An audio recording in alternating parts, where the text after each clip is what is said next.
une nouvelle ère s'ouvre dans la gestion administrative des déplacements officiels au Togo.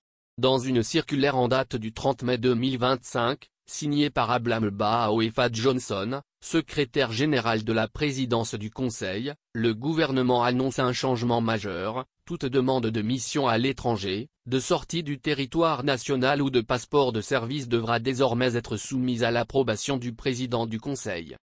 Adressée au président des institutions de la République, aux ministres d'État, ainsi qu'à l'ensemble des ministres et ministres délégués, cette décision marque une centralisation accrue du pouvoir décisionnel concernant les voyages des hauts responsables de l'État.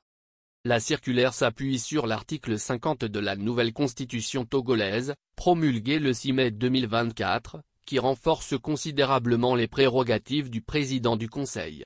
Ce dernier devient ainsi le point de passage obligé pour toute autorisation de déplacement officiel ou l'émission de passeport de service. Toute demande d'ordre de mission, de sortie du territoire ou de passeport de service doit être soumise au président du Conseil. Elles doivent être déposées au cabinet de la présidence du Conseil, précise la note officielle. Ce renforcement du contrôle intervient dans un contexte de réorganisation institutionnelle post-réforme constitutionnelle. L'objectif, selon les autorités, est de mieux coordonner les déplacements des membres du gouvernement et des institutions, d'assurer un meilleur suivi administratif, et d'éviter les dérives ou chevauchements dans les missions officielles. Concrètement, aucun ministre, président d'institution ou haut cadre de l'État ne pourra désormais quitter le territoire ou engager une mission à l'étranger sans l'aval explicite du président du Conseil. Il en est de même pour l'obtention des documents de voyage officiels.